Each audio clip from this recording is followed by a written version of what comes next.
Hey, good afternoon, everyone. Carm Capriato, 12 noon East Coast time, Town Hall Academy. It's number 187. I don't know, Bob or Brian, if you could have imagined when I started this 187 weeks ago that we'd still be here going strong. And I have to tell you something. I only have about 50 more topics to cover. That it's amazing. This industry, you never run out of things to talk about. And there's more to come. Unbelievable. Wow. Hey, good to have you all here. As you well know, what else would you be doing on a Friday at noon Eastern or 9 p.m. Pacific than being right here and right now? And don't forget, we are on my YouTube channel, my LinkedIn, a whole bunch of Facebook sites. We'll repurpose this for next Thursday. So glad to have you here. Oh, by the way, what an interesting week we have had. Mike Tadich, 20 questions in 30 minutes came out yesterday. And let me tell you, if you've not listened to one of the 20 in 30 episodes, they are a riot. This past Tuesday, Luke Walker was on about this incredible episode with giving back to his community. So well worth your listen. Great shop owner that decides to pay it forward. Last Friday, I did a live cooking at the grill with my friend Chris Delabella. And ironically, we had some tech difficulties. But we still pulled off a really nice, concise episode.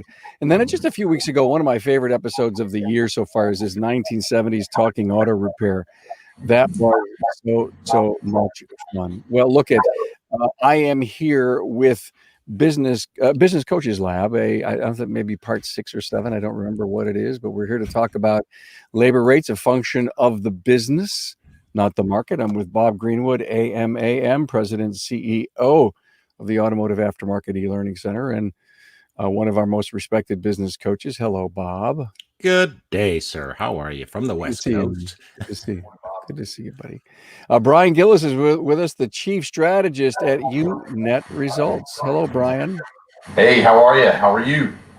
I am good, man. I'm hearing some noise in the background, and I don't quite know what that noise is, but if there's any crazy TV or anything going on in any of your facilities, try to turn that off, because it's an annoying end. And if not, whoever may be causing that problem to me, please put your mic on mute. I sure do appreciate that. Hey, a timeout for our great sponsors here on the podcast. Contactless service is key to keeping your bays full while remaining 6 feet apart, and Shopware's completely digital workflow will wow your customers and keep profits up. Now, Tara from Topol's Service Center commented recently, "Thank God for this amazing cloud-based software during this difficult time. She can't imagine life without it right now. Thanks to Carolyn and Team Shopware. Book a demo today at getshopware.com/carm. Can you believe that? And my friends at Shop Marketing Pros, are you tired of your cookie cutter website? Well, it is it bringing you new clients? I think it's something you need to ask yourself, think about each and every week. Let our friends at Shop Marketing Pros create a website that's as unique as your shop.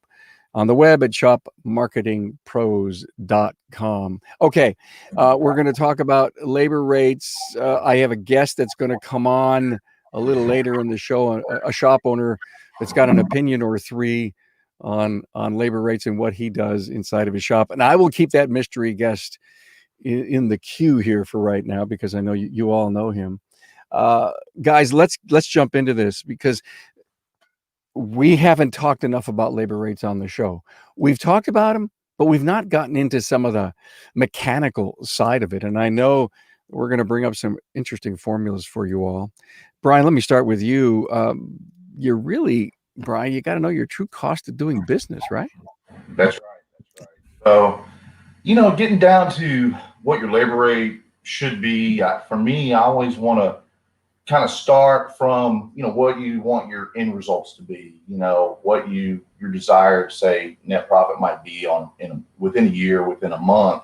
But to do that and to kind of figure out what should my labor rate be, my door rate be, you have to know your true cost of doing business. You really have to dig in and know your numbers. You have to know what your total personnel costs are, your operational costs, your payments, your building expenses. And then once you figure that number out, then you can do the math and calculate, where should my labor rate or labor rates be?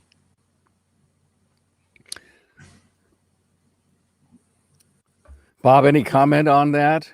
I mean, I know you're, by the way, Bob Greenwood, in my mind, is known as the numbers guy in the industry. I mean, if you need to understand anything about numbers now, he's a great coach overall. But Bob, I'll tell you, so many times I'm on the phone with guys, and you got to go to Greenwood for that. I mean, that's what you're known as, man. Oh, well, okay. It's the labor formulas have changed, and there's still too many shops that are working on one catch-all labor rate, and you can't make your business work that way anymore. The diversity of the new aftermarket is substantial, and it's going to continue to really diversify in the labor component. You need a minimum of 3 labor rates today, minimum. And they need a maintenance rate, a diagnostic rate, and a reflash rate. All have different formulas. I have clients that are now up to 5 different rates. We have a fluid rate, a tire installation rate, et cetera, et cetera. But at least get your shop to those 3 key rates. But to get there, you have to understand the new concepts of how to set labor rates, not to look down the street, but to understand your cost of business. And we call it the cost per billed hour. And we have a specific formula for your cost per billed hour. And I believe, Carm, you've got a slide there.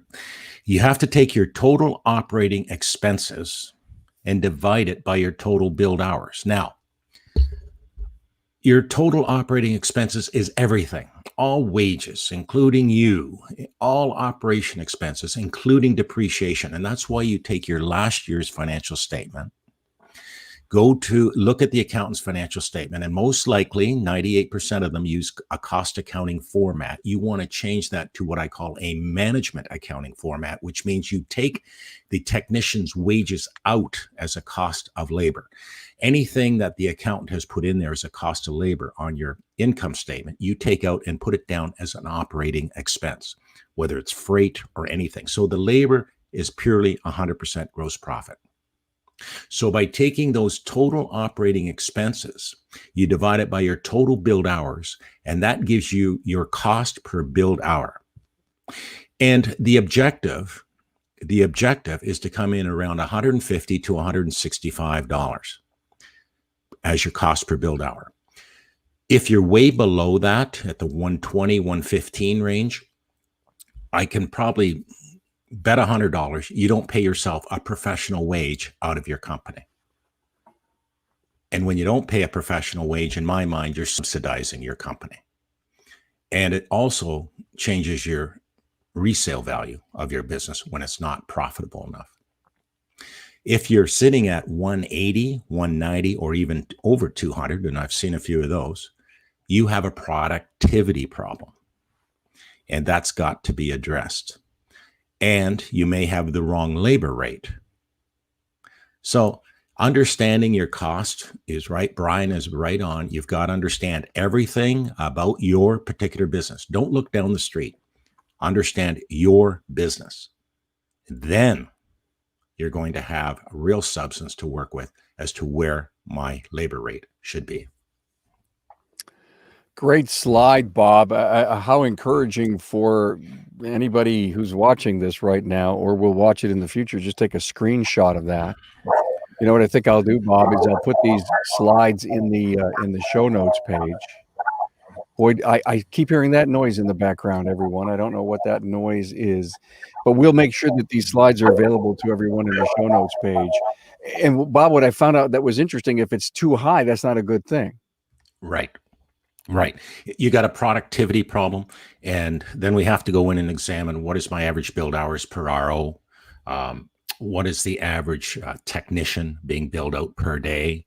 We have to look at all those things, and we look at the efficiency factor, the site efficiency factor of the operation. And the only real way you can lower your cost per billed hour is by increasing the number of hours you bill. And the industry is still stuck on sales and activity versus really talking about and measuring productivity.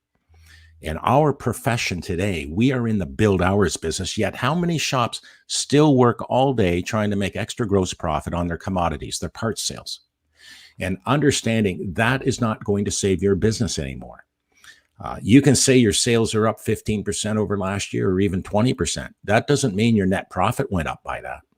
And your net profit objective is to net 20% of gross sales after paying yourself a professional wage and your team a professional wage. So your cost per build hour comes into everything now. Interesting. So we are so excited. Our business is up 20%. The activity's off the wall, but we may still be bleeding to death. Yes. Yes. Brian, any comment on that?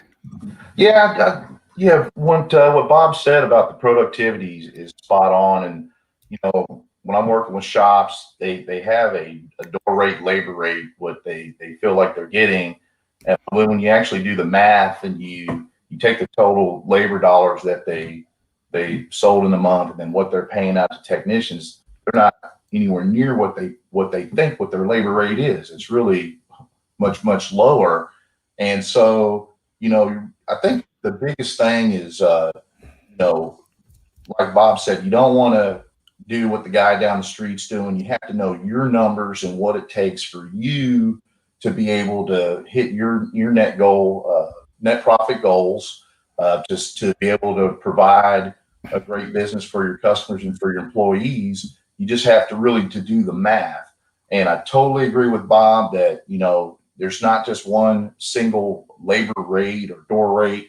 It varies. Our labor rate on an oil change isn't what it is on when we're doing a timing belt, and you've got diesels and RVs and flashing and reprogramming, and you've got an employee rate, and so all of those things go in. You have to really look back over your last 3 months, and you're constantly you may need to tweak that. You may need to look at that and go, you know what, I need to increase my labor rate because we're really not getting what I intended on, right? So when you're writing your budget and figuring out what your true cost of doing business is, are you factoring in coupons and discounts and sometimes, unfortunately warranty work and things of that nature role in what your outcome's going to be. And so it's you have to the numbers, your part markup, what you charge for parts, affects your overall, gross profit, your overall margins. That also goes hand in hand with what you set your labor rate at. So you definitely have to know your very own numbers, what's going on inside the market. It's really what's going on inside your four walls that's going to help you to determine where that number is. And then once you kind of decide, hey, this is kind of what I need to, how I need to end the month for the hours that I'm paying my technicians. This is what I need to collect for each one to be able to maintain a great business. That's just some of the thought process and some of the work that needs to go into to really calculate that. When you figure it out, I think each month, you should have, it should tier up. Maybe it's 50 cents every month you raise your labor rate to go along with increased costs in doing business and things of that nature. We're in the labor business, and I think when that finally hits us hard, then I think we stop and then we start getting the support and the help that we need. Bob, you want to cover that second slide that you brought? I mean, it is an unbelievably another really good slide that I'd like to show. Yeah, it's how to set your labor rates today. There's mathematical formulas now.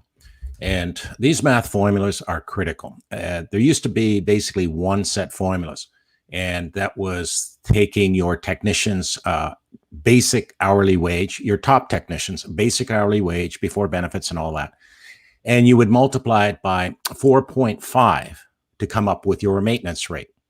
And that was a very key formula. Now, these formulas have been changing over the years as the complexity of our business goes and the investment that's required to make things work. When I first came into the industry over 40 years ago, the multiple was 1.7. So we're up to 4.5 now. And as we move forward, the knowledge base of your business is going to grow substantially. The new and additional way of looking at it is based on your cost per build hour. Now, don't jump into that one right away, because you want to understand your cost per build hour, what the average is. And so you want to make sure you'll first calculate it what it was last year for the entire year. But as you move into this year, give yourself a good 6 months worth of data and look at your year to date cost per build hour. So you got to understand this slide first. Is that what you're saying? Yes, that is exactly right. That is where it all starts from. Yep. So when you understand that, then you can move forward. But you're always working with your average, and that's why your year to date is critical. Not a given month. A month is a snapshot in time, and your cost per build hour can fluctuate on a monthly basis up and down. So that's why we look at the year to date average. So what you do is, once I've got a consistent cost per build hour within $1, $2, year to date, up and down, I then take that for my maintenance rate and multiply it by 85%. And that becomes my maintenance labor rate. Now, notice that the only way I can reduce my cost per build hour is by increasing the number of hours that we bill in the shop. That is the efficiency of your business. And understanding your efficiency of your business is huge today. Site efficiency measurement is critical, because it's going to actually work out where you're sitting at. Now, I'll just make this as a side point. The average shop in North America is coming in between 58 and 63% site efficiency, because the industry doesn't talk about it. They don't even really know how to measure it properly. But that being said, I've got to get to a minimum of 75% site efficiency, with my ultimate goal being 80%. And when you're at that 75 to 80% site efficiency, your cost per build hour is going to be in line. When you're way below that efficiency number, your cost per build hour is going to be up. So the maintenance door rate is one multiple. Then you move to the diagnostic rate. Well, there we take the top technicians' basic hourly wage, and we multiply that by 5.35. And I'm suggesting and recommending to you, you first start with these multiples versus your cost per build hour, because you've got to get some history on your cost per build hour. So that is something that you can work on, and over the next 6 months, fine tune. Let me stop you. So you're telling everyone, until you really understand cost per build hour and you play with that over time and you keep working it, don't add cost per build hour factor to this slide. Correct. Okay, which is that question. That's the 125% times your CPBH. Right. Be careful of that right now. Now, what would I multiply it by? You take your top technician's basic hourly wage and multiply it by 5.35. Okay. So that gives you your diagnostic rate. So there's really two formulas in each one of these quads here. That's correct. Right? There's two formulas. That is correct. Two separate formulas. Okay, absolutely. Thank you. Right. Absolutely. And the diagnostic rate is a higher multiple because you don't have any commodities contributing to that time. Diagnostic time is any time you analyze or interpret information. And those are two words your entire team has to understand clearly. And you know where you don't charge out? You don't charge out when you're taking out the vehicle for a test drive. You're actually analyzing the vehicle on a test drive. That 10 or 15 minutes should be going out at diagnostic billing. Your staff don't take a wage reduction. Why are you giving it away free of charge? You're in a knowledge-based business, and it's going to grow. So we've got to cover to make sure that on our formulas, we're building in a return on investment into the business, leading to a 20% net profit of gross sales, and overall a 35% return on investment within the business each year. Average shop right now is averaging between 9 and 11% ROI, because they're not as profitable as they should be. And one of the profitability issues is not understanding your cost per build hour and where your labor rate should be. The third rate is a reflash rate. And the reflash rate, you take your top technician's basic hourly wage and multiply it by 6. And the reason, again, there's a difference here is because in reflash, you have subscription fees you've got to get involved with and pay. Once you have your cost per build hour, you take your cost per build hour and multiply it by 135% to get your reflash rate. Now, interesting enough, if you start to look at all these formulas, your cost per build hour is a key one. And your cost per build hour reflects your efficiency of your business. Now, think about that. If I'm inefficient, my cost per build hour is going to be a lot higher. If I'm very efficient, my cost per build hour is going to be lower. And if you think that through, you can have a professional wage for yourself, a professional wage for your entire team.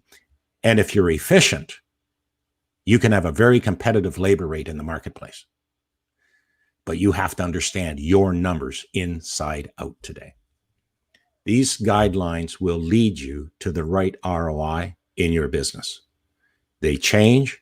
We have to redo the math constantly. I'm doing it a minimum of twice a year just to see where things are based on the realities. And as we move forward here, a lot is going to change in the labor component. You just said something so big and powerful. You can have a competitive labor rate if you're efficient. Correct. And do you want to have a competitive labor rate? Or do you want to have one indicative to the value and the customer experience that you have and just make some extra money? I want to have my labor rate reflect my competency of our team. And that is the important point to understand. So it's not, you're not basing it on a market value. You're basing it on the competency of your team. If you have a very competent team, your labor rates will be higher than anybody else if you're very competent, because you're paying higher hourly wages to your team, especially your top tech. So you're going to have a higher labor rate. So what I'm saying here is that stop looking at the marketplace. And Brian mentioned that too. It's about your business. And here's this little simple math. Understanding your cost per build hour is one thing. Understanding your multiples is one thing. The other thing you want to understand is what is your average build hours per RO. Now let's keep it simple. Let's say I'm at 2.0 build hours per RO. I'm going to raise my labor rate $10. How much are you asking from your client? Well, 2 hours per RO times $10 is an extra $20. That's all I'm asking for the total of the invoice. Yet I hear shops, I can't raise my rate by $10. I can't raise my rate by $15. Do the math. What value proposition do you bring to the table? And your labor rate reflects the value you bring, the competency you have within your team. It's all very doable. The most I've raised a shop overnight is $35 overnight. And in 30 days, he had one question about it. He fired the customer who questioned him because his clients didn't even care. That's what you need to do it right. I trust you. And that's our business today. You're not going to let the person down. You're not going to let your clients down. They trust you. They're not questioning you on your labor rate. They're saying, when can I get it in? When can I get it back? Thank you. That's the relationship you're in. Okay, Bob, thank you for that. This was a phenomenal lesson, a math lesson, but it's all steeped in common sense and logic in my mind. Let's just take a quick break. Hey, are you tired of your cookie cutter website? Does it look like everyone else's? You know what a cookie cutter is. Is it bringing you new clients? I think you have to think about that. Let my friends at Shop Marketing Pros create a website that is as unique as your shop. Call Kim and Brian and visit them at shopmarketingpros.com on the web. Hey, my friends at Shopware, oh my, they know that now more than ever, you're focused on bringing cars through your bays safely and efficiently. Shopware's shop management system offers a completely contactless workflow. Your customers can review, approve, and even pay for the repairs right from their smartphone. Get a demo. How about this URL, guys? Get shopware.com/Carm. I have my own page at Shopware. Maybe I made it now as a podcaster. Who the heck knows, right? Wow. I've got my friend hidden in the background here. In a moment, I'm going to bring him on. But Bob, a question: how many diagnostic hours should we bill in relation to maintenance hours? You got a stat? Oh, yes. And that's another key stat to measure in your business, because I find that most shops are way below where they should be because they haven't captured the time or taught the team how to capture the time properly so that they can bill it accurately at a diagnostic rate. Today, and I'm talking about 2020 and moving into about June, July 2021, it will start to change. You should be obtaining 25% of your maintenance hours as additional diagnostic hours. So keep it simple. If you're doing 100 hours of maintenance billing in a month, you should have on top of that another 25 hours in diagnostic billing today. I find that too many shops are down around the 5 to 8% range. Some shops don't even capture it at all. And so therefore, they're not billing out the diagnostic hours. But you've got to understand, as we move forward, there's going to be more diagnostic billing based on the vehicle itself and the complexity of it. Remember, diagnostic billing is anytime you interpret or analyze information on the vehicle. So you could be analyzing the GM or OE website as to what is required. That means you're analyzing or you're interpreting their information so that you can come up with a solution. As I said earlier, test driving, you're analyzing. You're taking a scope, you're analyzing. You've got to capture that time separately so it can be billed accurately. Thank you for that. Brian, bring you in here about matrices. What kind of advice can you give us on labor matrices? Yeah, so labor matrices, a lot of the software management systems that are out there have it built where as you charge more hours per job, it'll scale up your labor rate and just kind of basically, I like to see my shops that I work with have something like that in place so that, it helps them to better achieve a stronger, labor rate that they're collecting for every hour that they do. And also kind of wanted to just kind of add to what Bob said. I also believe that shops don't charge enough for the time that they're spending testing these vehicles and determining failures, whether it's pressure testing a system or smoke test or, you're cleaning off an engine or an area of the car in an effort to pinpoint a leak and or road testing a car. All of that's your time for your employees. And a lot of shops just aren't charging for that. And so I think there's some loss there. And so I just to kind of agree with what Bob said on the diagnostic front that, 25 to 100 ratio is what everybody should kind of target for with in regards to maintenance to diagnostics. But yeah, there's some software management systems out there that will help you with multipliers. And so if you do 1 hour, maybe say it's $89 per hour, and then you do 2 hours, it automatically will scale it up and bump it up a percentage. At 3 hours, it'll bump it up, another percentage. Some of them can be linear. You can preset that so that, for your advisors, when they're billing out tickets, it automatically will scale it up for you on the labor that you collect for each job, your total job. So I find that a helpful tool to stay on top of things, and that helps also with a lot of the coupons that we put out there for the customers as well to attract them to our business and helps with discounts and that lost time that we don't always capture.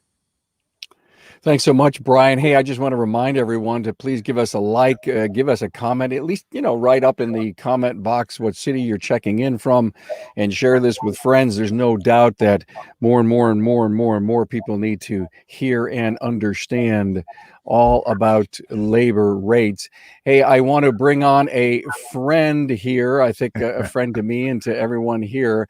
His name is Bill Nalu. Hey, Billy. Gentlemen, good afternoon. Hey, Bill, thanks for coming on. Bill and I I picked up the phone this morning. I wanted to see if he got up early enough. And I called Bill and I said, I'm going in the ring with Bob and Brian. And I just want to know what are you doing with labor rates, matrices, and efficiencies and stuff. He had something very interesting to say. And Bill, I want you to share the story you told me about how the techs are driving that labor program in your place. Yeah. Let me just say first, when you called me and you asked me to be on a numbers podcast with a Bob Greenwood, let alone Brian, it's intimidating because, as you gentlemen know, numbers don't drive me.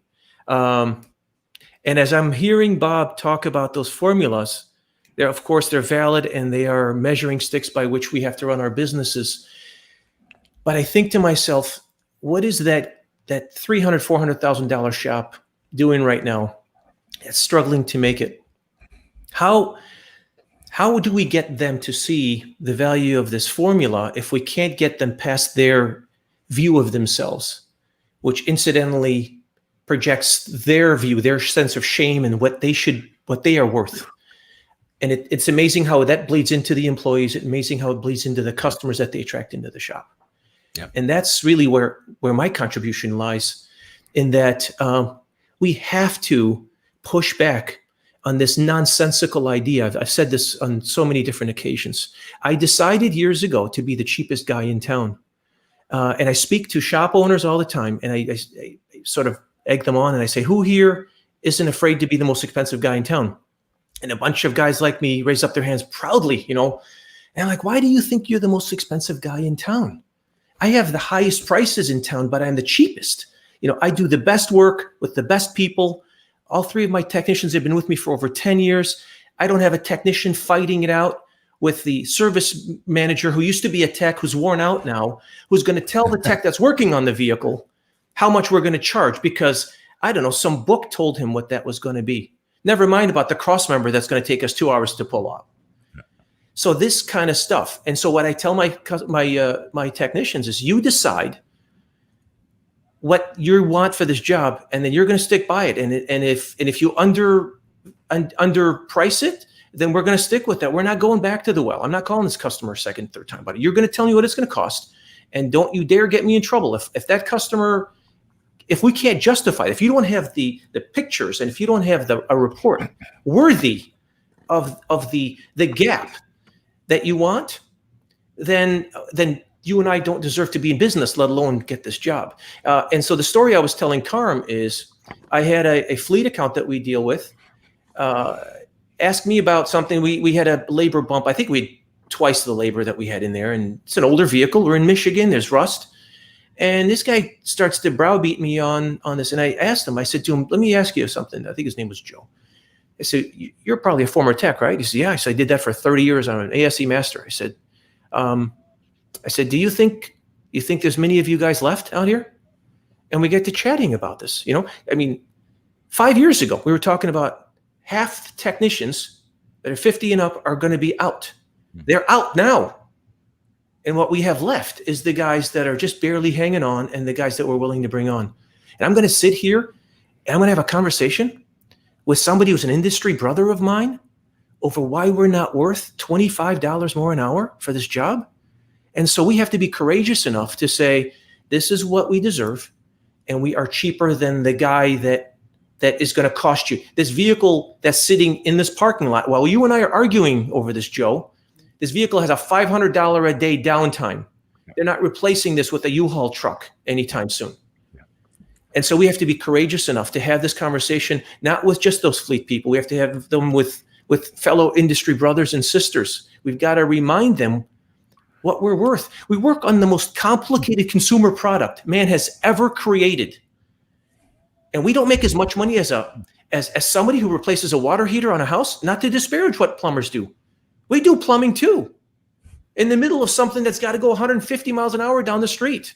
So maybe, I don't know what else you can say about that. A very, very good rant, my friend, and all also true. Let's talk about what you told me this morning. The techs are the driver of the labor. Yeah.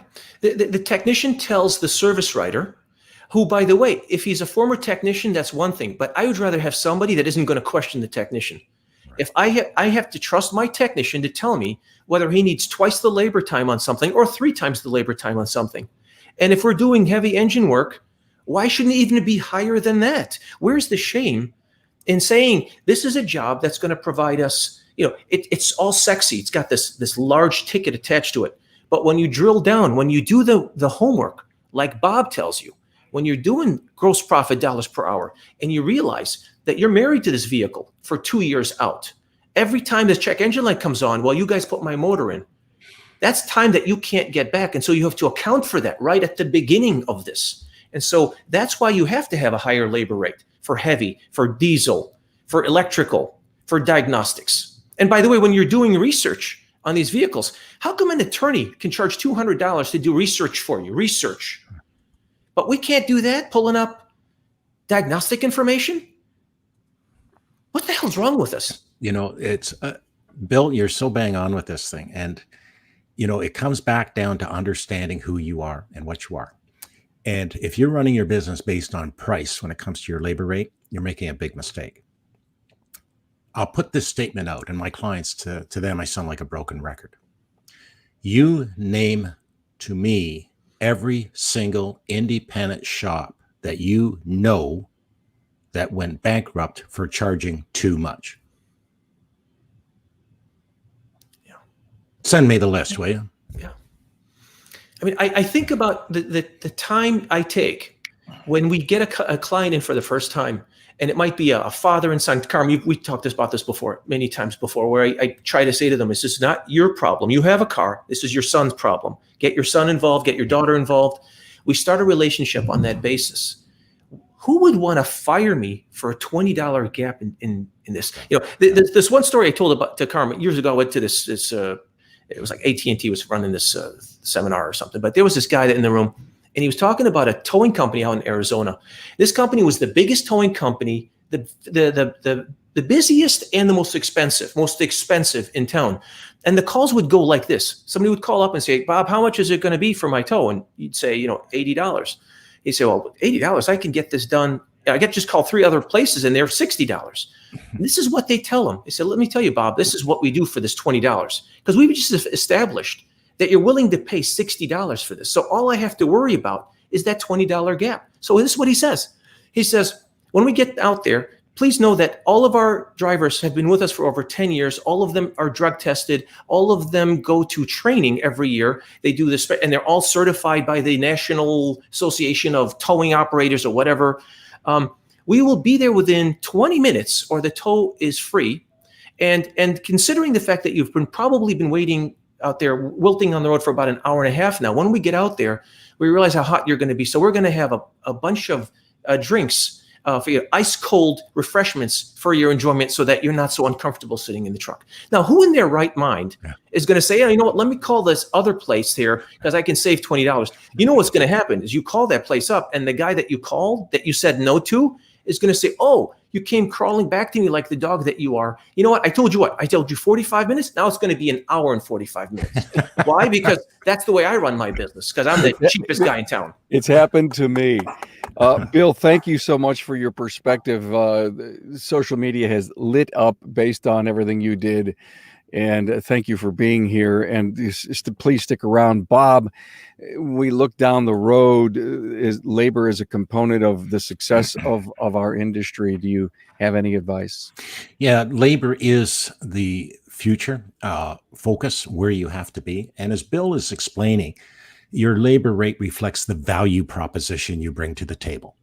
So it means that you have to learn how to educate your clients on a consistent basis every time you're seeing them. And remember, you are working on their vehicle to make sure it is safe, reliable, and efficient. Those 3 key components is what we do. And we have to educate our clientele as to that skill level that we have to bring to the table. And when you're moving from 100 million lines of software in an average vehicle today to 500 million lines of software by 2023, 2024, they're predicting, you're now dealing with a solid computer platform that you've got to be fully aware of. And if that check engine light doesn't go off, man, you're in trouble with the client. So you've got to know what you're doing. And look at how we're moving forward, even understanding calibration today on a vehicle. And there will be a separate labor rate for that as well. I'm developing it right now because the skill level to be able to take off a bumper or a windshield and put it back together and have all the sensors work properly is a skill. And it's going to grow. So we are in a knowledge-based business. And you might have heard me say it before, the trade days are done. This is a true profession today. And our profession is reflected through our labor component in your build hours per RO. Now, just Carm, if you don't mind me, I'd like to go back to that cost per build hour number too. Is that such a powerful number? Is once you know it and understand it, you can actually calculate how much you are going to net on a repair order before you close it off. So, all you're doing is taking all your commodities, multiply it by the gross profit that you made or gross profit percentage you made on those commodities, add to that the total labor you build. Now you got the total gross profit dollars of that repair order. From that, you take the number of hours you build and multiply it by the cost per build hour and subtract it from that gross profit to see how much you're going to net. And if you're not netting 20%, you want to know that before you close it off. And if you have a pure labor job, pure labor, don't work on your labor rate. You don't even quote a labor rate. You quote the job. And what you're doing is taking your cost per build hour plus 20%, because that's what you want to net. And that's times the number of hours you're going to be doing. So a simple example, my cost per build hour is $150. I have a 10-hour job. No parts involved, no nothing, just pure labor. So what do? 150, 20% of that, another $30. So I take 180 times my 10 hours. I'm quoting $1,800 for the job. Bob, thank you for that. I want to do a quick timeout. We're going to come back and we're going to tuck this thing, put a pin in it. Shopware wants to remind you, stop spending time chasing customers. Shopware's leading shop management system is helping shops just like yours generate more profit per ticket with less time on the phone. Break away from your legacy system and implement a completely contactless workflow today. Get started at getshopware.com/Carm. And hey, does your social media truly represent your shop, or is it just plain vanilla, generic? Well, it doesn't have to be that way. The experts at Shop Marketing Pros listen and create great social content that connects you to your community on the web at shopmarketingpros.com. Hey, this was, I'd have to say, just what I was looking for. And then we threw Bill as the cherry on the sundae. You mean the dynamite stick? Yeah. So I would really, there's been some great chatter. Thank you so much for, look at my friend Dwayne. Bob, you're spot on. We are a profession. I think you've coined that word, we're not a trade anymore. We're a profession. Cars have more code than the space shuttle. And again, Brian, I think it may be you. There's an awful lot of back chat on that. So if you're not on, please keep your mic on mute. Thank you for that. So look at guys, let's put a bow in it. Brian, I'm going to let you have the first word. Bill, I'm going to give you, just a few minutes, Bill, because I know you can go on for 2 hours. and then Bob, I'm gonna let you sum up this. The reason we're here, labor rate's a function of the business, not the market. I think we nailed it. And if we didn't nail it, I think it taught someone that they had to get a yellow pad, a piece of paper, and a pen out, and a calculator, and open those financial statements and do the damn math, right? And look at your business from a completely different perspective. Brian, I'll give you your last word here, my friend. Yeah, I just want to say, I really appreciate what both Bob and Bill had to say. I think they're both spot on. We tend to undervalue ourselves, and we work hard. We put a lot into what we do. We got to hold our head high. We should be able to charge the prices that we need to be able to charge to like Bob said, to be able to provide a professional income for ourselves and for our employees. And, we have to believe in that, and we have to understand that, this is the future. Labor is going to be the main way. It's don't undervalue yourself. Put in the work. We put in the time. We deserve to get paid for it. Thanks so much for being here, Brian. chief strategist at UNet Results. We did a great podcast together at Vision. He's a process and systems guy, and we're going to have him back here soon. I can't remember, Brian, if we're doing a town hall together or if we're doing my schedule. I have so many different shows going on, right?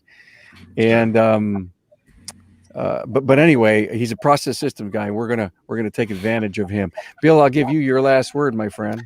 I don't dare disagree with anything that Mr. Greenwood or Mr. Gills would ever say. The only thing I would add to this is that the one thing that changed in my mind in the last year or two is that I no longer believe that we're just a labor factory. I think that you can easily pigeonhole yourself into thinking, well, all I got to do is bust out a bunch of labor, have guys with a bunch of gaudy labor hours, and you think, I'm still not making enough money. Well, it's because you don't have a commensurate amount of parts that you're selling with the job. If you don't have a proper mix of parts that you're selling that don't cost me any extra labor, that don't cost me any extra parts, don't have, there's no workers' comp, there's no extra costs with that part. And that technician, if you force the issue with the customer, if you no longer install used parts, and if you no longer burn yourself and you're installing quality parts, you no longer have that issue to deal with. It's much more predictable, and you sell those parts along with that job.